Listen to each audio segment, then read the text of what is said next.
I never imagined my life could become so complicated. My name is Logan, and I'm a college student trying to balance the daunting task of completing my thesis. The journey has been grueling, endless nights spent reading, writing, and revising, with the weight of stress pressing down on me every single day. But what I didn't foresee, what I couldn't possibly have anticipated, was that my greatest challenge wouldn't come from academic struggles, but from something entirely unexpected unfolding in my own home. Make sure to subscribe to my channel to hear more compelling true stories like this one. Don't forget to stay until the end and hit the like button. It really helps support the channel. Trust me, this is a story you won't want to miss. It all began on what seemed like an ordinary Friday night. After several nights of working late, I finally dragged myself home, utterly exhausted and craving rest. The house was quiet as I stepped inside, the soft glow of the kitchen light spilling into the hallway and casting long shadows. "Logan, is that you?" My stepmother, Evelyn, called out from the kitchen, breaking the stillness. "Yeah, it's me," I replied, my voice raspy with exhaustion as I shuffled toward the kitchen. When I entered, I saw Claire, my father's wife, standing at the stove, stirring something that smelled amazing. My dad, Thomas, sat at the table, absorbed in his newspaper as usual. "You look exhausted," he said, glancing at me over his glasses. I gave a tired smile, running a hand through my messy hair. "This thesis is killing me," I groaned. Claire turned from the stove, her expression filled with concern. "Have you been eating properly? You look pale." I nodded, though my stomach betrayed me with a loud growl. Claire chuckled softly. "Sit down, dinner's almost ready." "Thanks, but I think I'm just going to head to bed. I'm completely wiped out," I said, shaking my head. "Are you sure?" she asked, her brow furrowed with worry. "You really should eat something?" "I'm sure," I said, already backing toward the stairs. "I just need sleep." "All right, good night then," they called after me as I climbed the stairs to my room. As soon as I collapsed onto my bed, sleep claimed me instantly. I don't know how long I'd been asleep when I became faintly aware of someone's presence in my room. In my half-conscious state, I tried to convince myself it was just a strange dream. But then I felt it, a gentle touch on my hand. My groggy brain struggled to make sense of the sensation. I felt my shirt being lifted slightly, followed by something cold brushing against my skin. The unexpected chill made my body tense, but exhaustion held me captive. I couldn't muster the energy to open my eyes or even move. What happened next still feels surreal, like a fragment of time suspended in my memory. A hand began to touch me in ways that were undeniably inappropriate, especially for a family member. My body responded instinctively, even as my mind reeled in confusion and panic. Questions raced through my head. What was happening? Was this real, or just a bizarre dream? I wanted to speak, to demand answers, but I was frozen, paralyzed by exhaustion.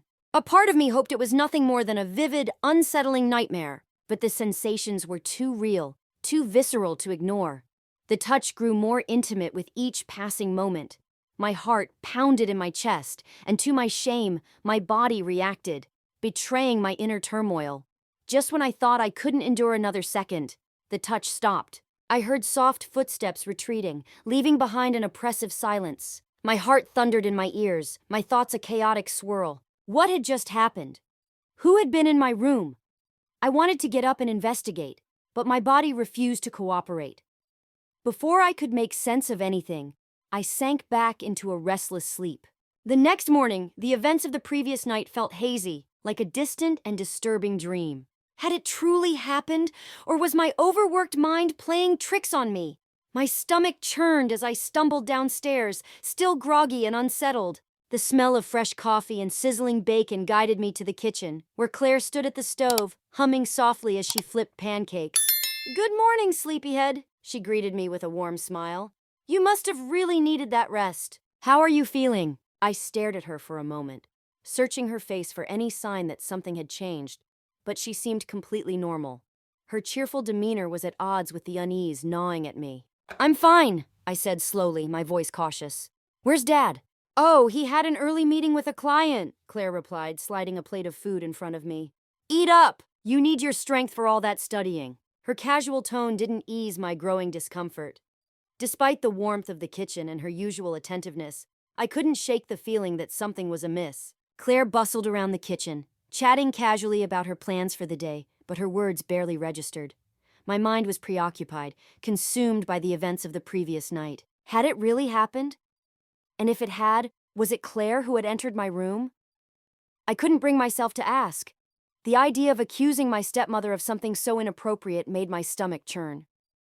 Finishing my breakfast in a daze, I muttered a distracted thank you to her and made my way back to my room. Sitting at my desk, I attempted to concentrate on my thesis, but the memory of those touches, whether real or imagined, kept intruding.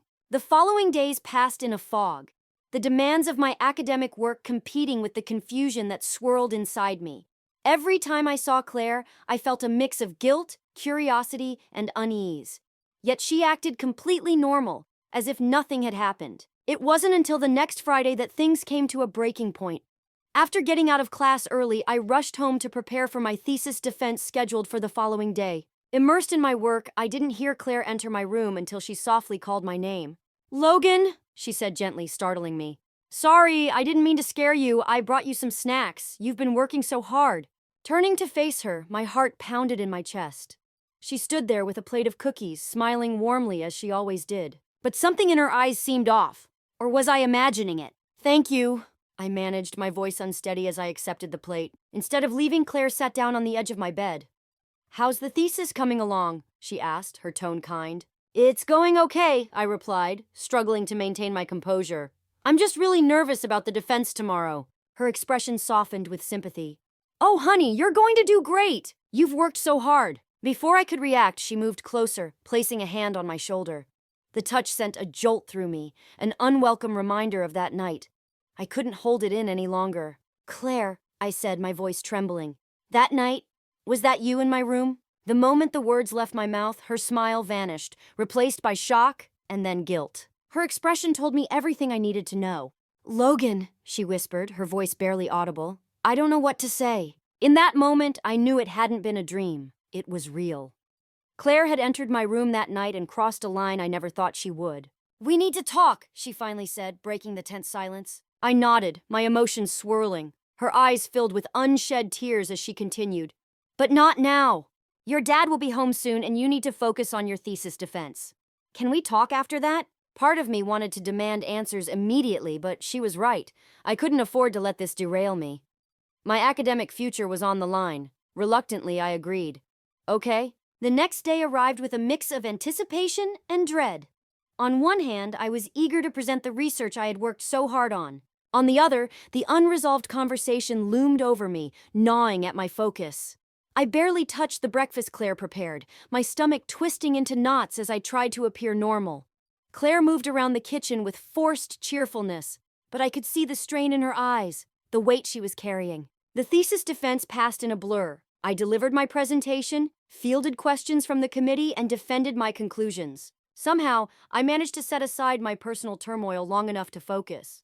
To my surprise, I emerged feeling accomplished. "Excellent work, Logan," my advisor said with a warm smile. "You should be proud." I should have been elated, but instead, a sense of foreboding settled over me as I made my way home. I couldn't shake the feeling that everything was about to change. When I walked into the house, Claire was sitting at the kitchen table with 2 steaming mugs of coffee. Her face, tense with anxiety and regret, softened when she saw me. "How did it go?" she asked softly, her voice barely above a whisper. "Fine," I replied, my tone clipped and guarded. "That's wonderful, Logan," she said, her relief tinged with guilt. "I knew you'd do well." The pretense of normality was wearing thin. I couldn't keep up the facade any longer. "We need to talk about what happened," I said firmly, my voice breaking the tense quiet. Claire nodded slowly, her shoulders sagging. "You're right. Please, sit down." I pulled out a chair and sat across from her, wrapping my hands around the warm coffee mug she had prepared. For a long moment, neither of us spoke. The silence between us felt heavy, both of us waiting for the other to begin. Finally, unable to hold back any longer, I broke the stillness. "Why did you come into my room that night?" I asked, my voice shaky despite my attempt to sound strong. Claire closed her eyes briefly, as if collecting herself before responding. When Claire opened her eyes, they met mine, filled with regret and sadness. "I don't have a good answer, Logan," she admitted, her voice unsteady. "I've been asking myself that same question again and again, but I can't deny what happened." Her fingers nervously traced the edge of her mug. "The truth is, I've been struggling for a while.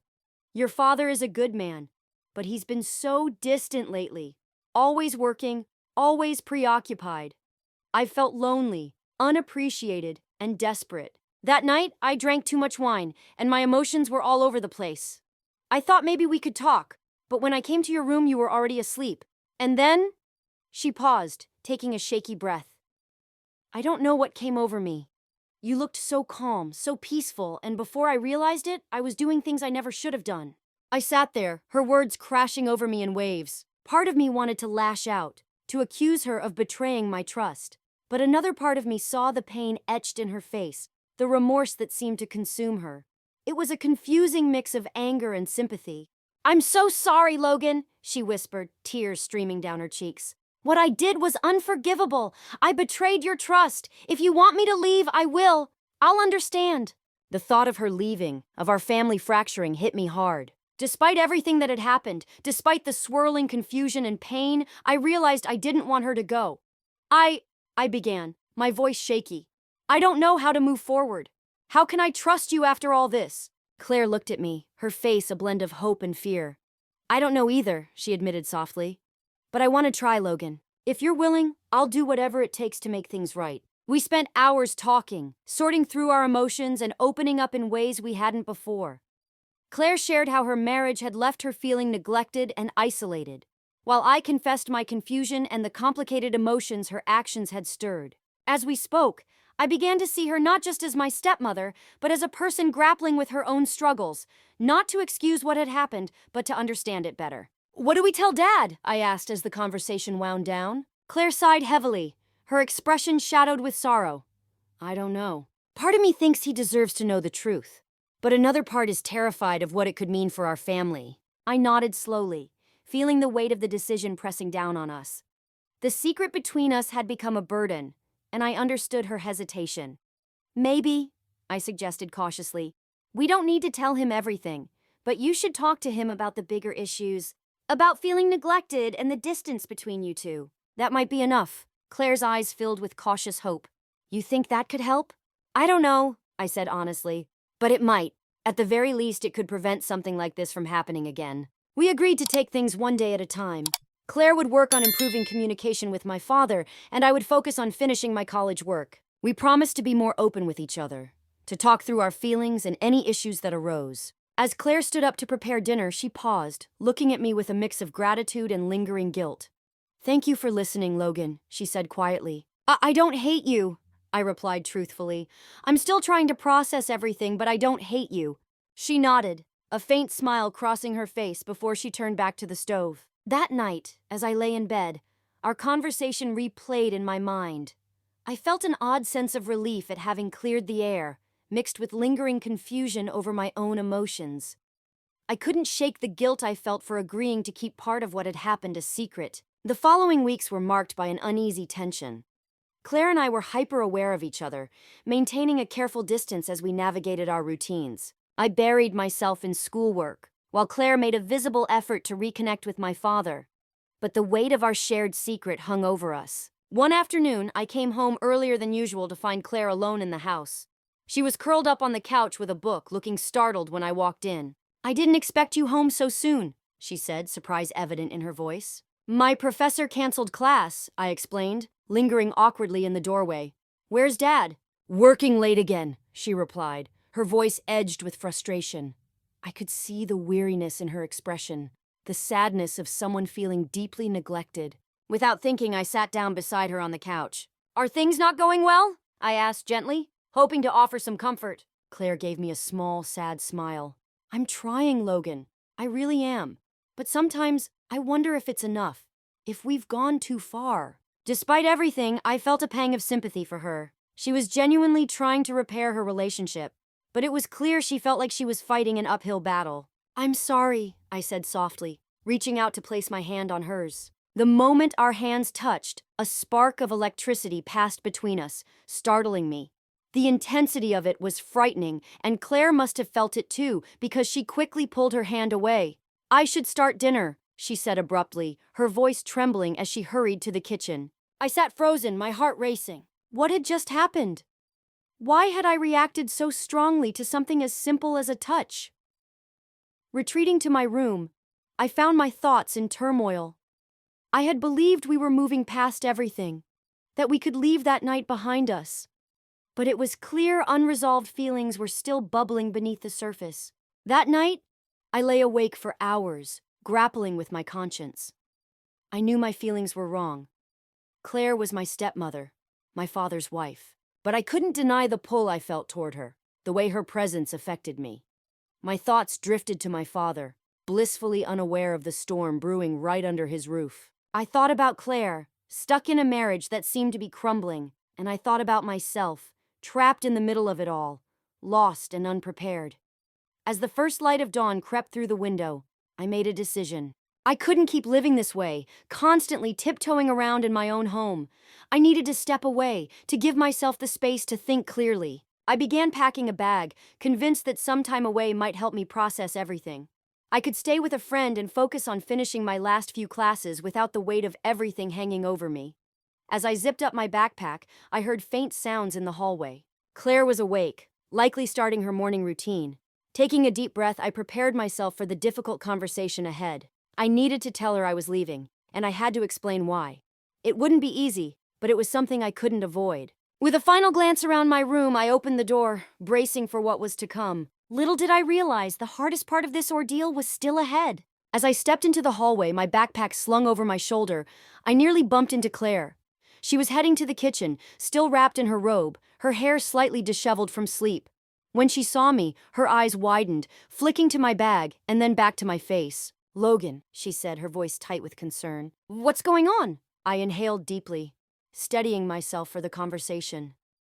"I'm leaving," I said, keeping my voice calm despite the storm of emotions swirling inside me. "I think it's better if I stay with a friend for a while." Her expression fell, a mix of understanding and sadness washing over her features. "Logan," she said softly, "is this because of yesterday? Because of us?" I nodded, unable to meet her eyes. "It's not just yesterday, it's everything. I can't keep pretending that everything is fine when it's not. I need some space to figure things out." She reached out as though to touch my arm but hesitated, letting her hand drop limply to her side. "I understand," she said quietly, her voice laced with pain. "But can we talk about this first? Your dad will be heartbroken if you leave without saying anything." Her words hit me hard. In my rush to get away, I hadn't fully considered how this would affect Dad. The weight of the situation suddenly felt overwhelming, pressing down on me like a heavy burden.